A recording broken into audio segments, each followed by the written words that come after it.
दोस्तों, भारत में एक कहावत मशहूर है, मेहनत का फल मीठा होता है। लेकिन जब मेहनत का फल किसी और के पैसों से खरीद लिया जाए, तब क्या हो? आप दिन रात पढ़ाई करते हो और परिवार सपना देखता है, और अचानक व्हाट्सएप पर वही पेपर घूम रहा होता है जिसे आप एग्जाम हॉल में सॉल्व करने बैठे हो। क्या मेहनत और ईमानदारी का कोई मतलब रह गया है? तो ये कहानी है उत्तराखंड पेपर लीक 2025 की। ये कहानी एक ऐसी कहानी है जो सिर्फ एक राज्य की नहीं बल्कि पूरे देश के युवाओं के सपनों की है। सितंबर 2025 हरिद्वार का एक एग्जाम सेंटर आदर्श बाल सदन इंटर कॉलेज, जिसमें UKSSC की भर्ती परीक्षा चल रही थी, वहीं से शुरू हुआ ये सबसे बड़ा घोटाला।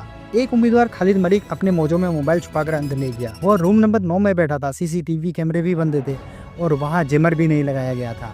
उसने अपने पेपर की फोटो खींची और अपनी बहन साबिया को भेज दिया। मैंने इसे असिस्टेंट प्रोफेसर तक पहुँचाया और वहाँ से ये पेपर सोशल मीडिया पर धड़ाधड़ वायरल हो गया।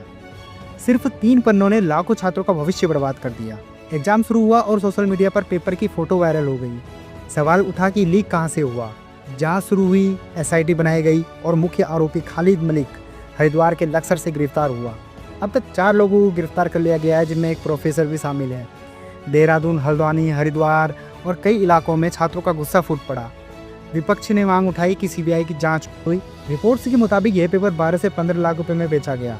कमीशन ने 18 कमरों के लिए सिर्फ 15 जैमर दिए थे। कई कमरों में CCTV कैमरे बंद थे। FIR दर्ज हुई है उत्तराखंड कॉम्पिटिटिव एग्जाम एक्ट 2003 के तहत। दोस्तों, ये पहली बार नहीं हुआ है। बिहार में 2016 का टॉपर घोटाला, जहां टॉपर ने पॉलिटिकल साइंस को प्रोडिकल साइंस कहा। राजस्थान में 2021 में टीचर रिक्रूटमेंट एग्जाम लीक हुआ, लाखों उम्मीदवार प्रभावित हुए। उत्तर प्रदेश में 2022 में UP police constable exam leak हुआ, जहाँ पेपर 2 से 3 लाख में बेचा गया। यानी पेपर लीक अब एक राज्य की नहीं पूरे देश की बीमारी बन चुका है। एक पेपर लीक होता है तो लाखों छात्रों की मेहनत मिट्टी में मिल जाती है। उनकी फीस बर्बाद होती है, पढ़ाई में लगे साल बर्बाद होते हैं, घर वालों के सपने बर्बाद होते हैं, और सबसे बड़ा नुकसान होता है भरोसे का नुकसान। जो गरीब छात्र सालों मेहनत करके एक सीट पाना चाहता है, उसका सपना अमीरों की जेबों में बिक जाता है। भारत में पहले ही बेरोजगारी दर 7 से 8% के आसपास है। ऐसे में जब पेपर लीक होता है तो छात्रों पर मानसिक दबाव और बढ़ जाता है। कई रिपोर्ट्स बताती हैं कि फ्रस्ट्रेशन, डिप्रेशन और यहाँ तक कि आत्महत्या तक की नौबत आ जाती है। सोचिए, मेहनत करने वाला छात्र जब ये देखता है कि सिस्टम पैसों वालों को सपोर्ट कर रहा है, तो उसकी उम्मीद कहाँ जाए। पर लीक सिर्फ एक छात्र की चालाकी नहीं थी, इसमें पूरा नेटवर्क शामिल था। लोकर प्रशासन की लापरवाही, कुछ बेईमान शिक्षक, पेपर माफिया और कभी कभी राजनीतिक संरक्षण भी शामिल होते हैं। यही वजह है कि पेपर लीक अब एक इंडस्ट्री बन चुकी है। उत्तराखंड सरकार 2023 ने एक नया कानून लाई थी। इसमें कड़ी सजा और जुर्माने का प्रावधान था। लेकिन सवाल यह उठता है, अगर इतना सख्त कानून है तो 2025 में फिर कैसे पेपर लीक हो गया? यानी कानून तो है, लेकिन लागू करने में खामियां हैं। राजस्थान में 2022 के बाद पेपर प्रिंटिंग और ट्रांसपोर्टेशन पर GPS ट्रैकिंग लगाई। बिहार ने कुछ एग्जाम डिजिटल इंक्रिप्शन के जरिए शुरू किए। दक्षिण भारत में कई जगह बायोमेट्रिक अटेंडेंस और AI संविधान शुरू हो चुका है। तो क्यों ना उत्तराखंड भी इनसे सीखे। अगर उत्तराखंड सच में पेपर लीक रोकना चाहता है तो उसे अरेस्ट से आगे बढ़ना होगा।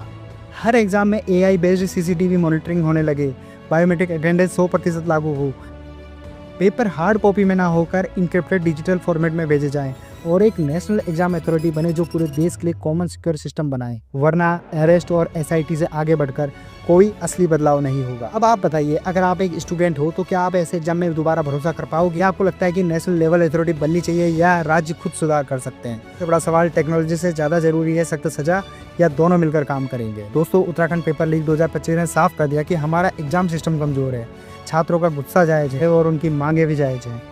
अब वक्त है अरेस्ट से आगे बढ़कर सिस्टम रिफॉर्म करने का, वरना अगले साल फिर यही होगा। हेडलाइंस बदलेगी, तारीख बदलेगी, लेकिन कहानी वही रहेगी। लास्ट में दोस्तों एक सवाल आपके लिए, क्या भारत को एक centralised technology driven exam system चाहिए?